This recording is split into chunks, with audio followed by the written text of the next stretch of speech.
In this tutorial, I'm gonna configure a standard access list. A standard access list need to always be configured closest to the destination. There is two type of access list: a standard and a standard access list. Um, in a standard access list, what we're gonna do when we configure it is that we going to deny PC5 from getting to PC3. I already set up the IP addresses of these PCs and the routers with a static route, and they can connect to each other. We can taste that. Already did a few times. We can do it again. There we go. I ping PC3 and I get a response. I also can do it from PC4. Pin 192.168.1.101 and I get a response. Now what we're gonna do is we're gonna configure a standard access list. First we need to go to conf t configure terminal, and then we go IP access list. We're gonna check what the options do we have. We have a standard and a standard access list. We're gonna put a standard access list. A standard access list, see what options. It's asking us for a number.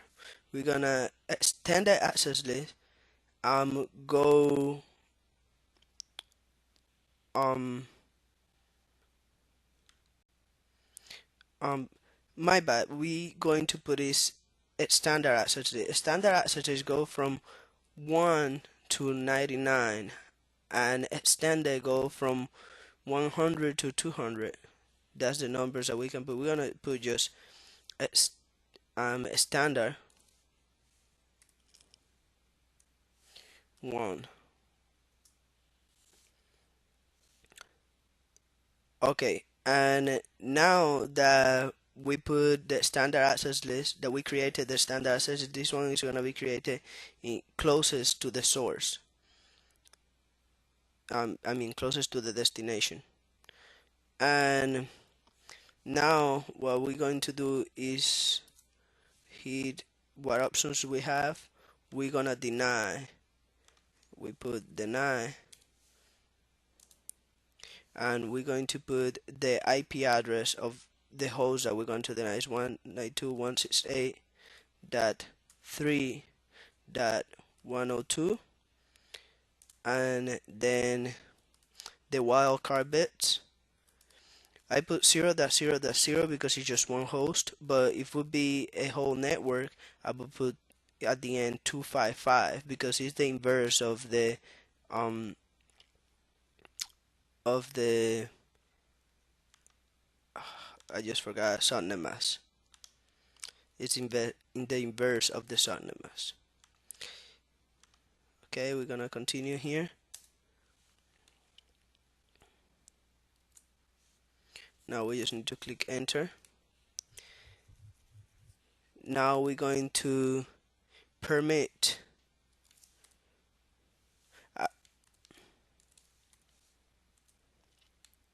any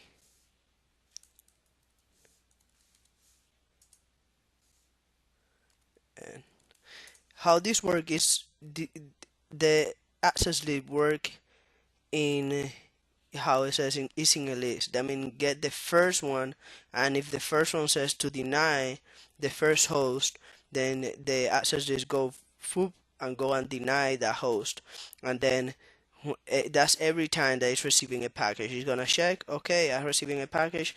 It says deny host. This is not the host I should deny. Then the packet just go through. Then it's gonna go to the second one that is gonna say permit any. Okay, that means that can go through. But if I would put the permit any before I put deny, then what it's gonna do is it's gonna read permit any before anything, and what's gonna do is that it's gonna permit any packages. That's why we need to deny first, and then we permit um, anything else that we want to put, because that's how it's going to read it. But now we're gonna apply it to the port, and the port that I'm going to apply it to is gonna be fast internet 00. That's why I put conf t interface fast internet 0/0 and IP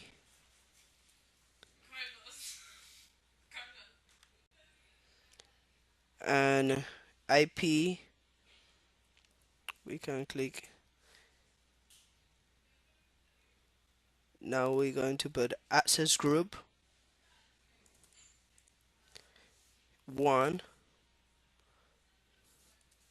See what options do we have. We already put 1. Enter.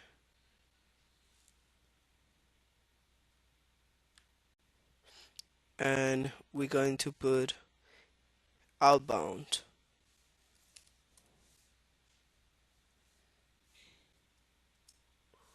And the access list has been applied. Click N, and that's it.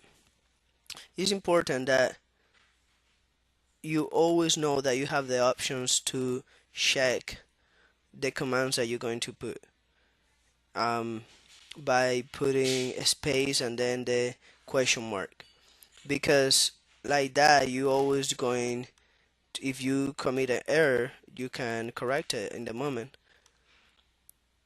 And now what I'm gonna do is I'm gonna pin PC3 how we did before that work and see what happened. Oh, it says destination reachable, but what happened if I pin from PC4?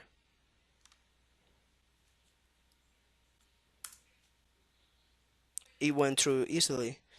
That means that the access list have been applied, that is denying PC5 from reaching PC3.